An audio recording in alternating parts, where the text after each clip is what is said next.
Jyotsna గౌతమ్‌ల engagement జరుగుతూ ఉంటుంది. అలా జరుగుతూ ఉండగా అది చూసి అక్కడ ఉన్న దీప అయితే అక్కడికి వచ్చి గౌతమ్‌ని చూసి ఒక్కసారిగా షాక్ అయ్యి ఆపండి అని చెప్పి గట్టిగా అరుస్తుంది. దాంతో గౌతమ్ అయితే దీపని చూసి ఒక్కసారిగా షాక్ అయిపోతాడు. ఇక దీప అయితే మాత్రం ఆగరా, ఏంట్రా నువ్వు ఎంతమంది అమ్మాయిల్ని మోసం చేస్తావురా అని చెప్పి గౌతమ్ దగ్గరికి వచ్చి అంటుంది. అది విని జ్యోత్స్న ఒక్కసారిగా షాక్ అయిపోతుంది. ఇక గౌతమ్ కూడా అక్కడ ఉన్న దీపాన్ని చూసి షాక్ అయ్యి ఏంటి ఇది ఇక్కడికి ఎలా వచ్చింది, దీనికి వీళ్ళకి ఏంటి సంబంధం అని చెప్పి అనుకుంటూ ఉంటాడు. ఇక అతనైతే ఏంటి ఎవరు మీరు ఎక్కడికి ఎందుకు వచ్చారు, అసలు మీరెవరో మాకు తెలియదు అని చెప్పి అంటూ ఉంటాడు. అది వినగానే దీప అయితే ఏంట్రా నేనెవరో నీకు తెలియదా, తెలియకుండానే నువ్వు ఇంత కంగారు పడుతున్నావురా, అసలు నీ గురించి నాకు తెలియదు అనుకుంటున్నావా ఏంటా, నువ్వు చేసిన మోసానికి ఎంతమంది అమ్మాయిలు బాధపడుతున్నారో నాకు తెలియదు అనుకుంటున్నావా ఏంటా, అసలు నువ్వు మా జ్యోత్స్నాని పెళ్లి చేసుకోవడం ఏంట్రా అని చెప్పి అంటుంది. అది విని అక్కడ ఉన్న జ్యోత్స్న వాళ్ళ గ్రాని వీళ్ళందరూ కూడా షాక్ అయ్యి అలా చూస్తూ ఉంటారు. ఇక అక్కడ ఉన్న గౌతమ్ మాత్రం ఎవరండి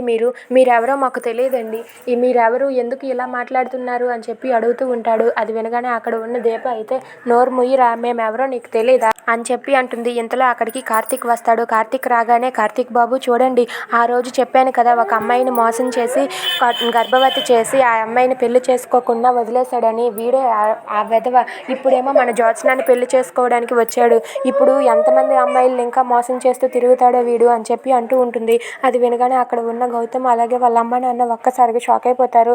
ఇప్పుడు ఇది నా బండారం బయట పెట్టేలా ఉందో, ఏం చేసి తప్పించుకోవాలని చెప్పి గౌతమ్ అంటూ ఉంటాడు. ఇంతలో అక్కడ ఉన్న సుమిత్ర వీళ్ళందరూ కూడా కంగారు పడుతూ ఏంటి ఇలాంటి వాడా అని చెప్పి వాళ్ళైతే అనుకుంటూ ఉంటారు. ఇక అక్కడ ఉన్న గౌతమ్ మాత్రం ఎవరండి మీరెవరో మాకు తెలియదు, మీరేంటండి ఇక్కడికి వచ్చి గొడవ చేస్తున్నారని చెప్పి అంటూ ఉంటాడు. అది వినగానే అక్కడ ఉన్న దీప అయితే గౌతమ్ కాలర్ పట్టుకొని తన చెంప పగలగొట్టి నిజం చెప్పరా, చెప్పకపోతే ఇప్పుడు నిన్ను వదిలేదే లేదు, నీకు జ్యోత్స్నకి ఎంగేజ్మెంట్ ఏంటి, అసలు పెళ్లి జరగనివ్వను కదా నేను అని చెప్పి అంటుంది. అది విని గౌతమ్ అయితే మీరెవరో మాకు తెలియదండి అని చెప్పి అంటూ ఉంటాడు.